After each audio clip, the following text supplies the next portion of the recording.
দুই দিনের সরকারি সফর শেষে মালয়েশিয়া থেকে চীনের দালিয়ানে পৌঁছেছেন প্রধানমন্ত্রী তারেক রহমান। সোমবার স্থানীয় সময় রাত 11টা 5 মিনিটে প্রধানমন্ত্রী ও তার সহধর্মিণী ডক্টর জুবাইদা রহমানকে বহনকারী বিমান বাংলাদেশ এয়ারলাইন্সের বিশেষ ফ্লাইট দালিয়ান জুইসিজি আন্তর্জাতিক বিমানবন্দরে অবতরণ করে।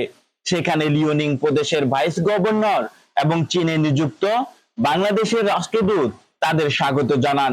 পরে মোটর শোভাযাত্রায় প্রধানমন্ত্রীকে হোটেল সাংগ্রিলায় নিয়ে যাওয়া হয়।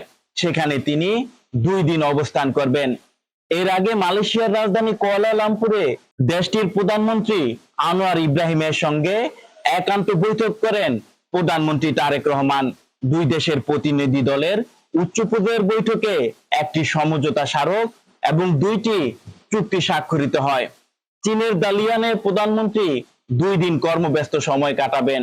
এরপর তিনি রাজধানী বেইজিং এর উদ্দেশ্যে রওনা দিবেন, যেখানে শুরু হবে তার সরকারি সফরের মূল কর্মসূচি।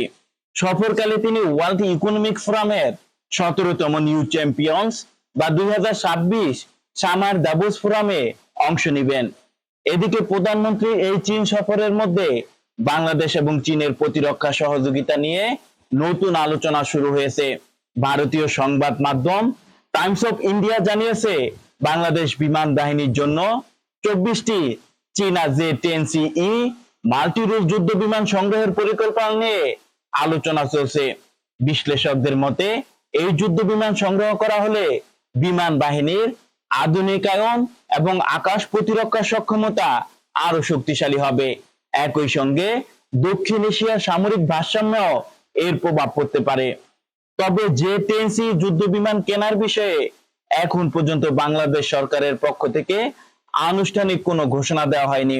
ফলে এই বিষয়ে চূড়ান্ত সিদ্ধান্তের জন্য অপেক্ষা করতে হবে। কর্মকর্তারা বলছেন, বাংলাদেশ এবং চীনের কূটনীতিক সম্পর্কের সোনালী 50 বছরে প্রধানমন্ত্রী তারেক রহমানের এই প্রথম চীন সফর অত্যন্ত তাৎপর্যপূর্ণ। তাদের মতে অতীতে অর্জনের ধারাবাহিকতা বজায় রাখার পাশাপাশি দ্বিপাক্ষিক সম্পর্কের ভবিষ্যৎ পথরেখা নির্ধারণও এই সফর ঐতিহাসিক গুরুত্ব বহন করবে। আগামী 26 জুন দেশে ফেরার কথা রয়েছে প্রধানমন্ত্রী তারেক রহমানের। গত 17 ফেব্রুয়ারি দায়িত্ব গ্রহণের পর এটি তার প্রথম বিদেশ সফর।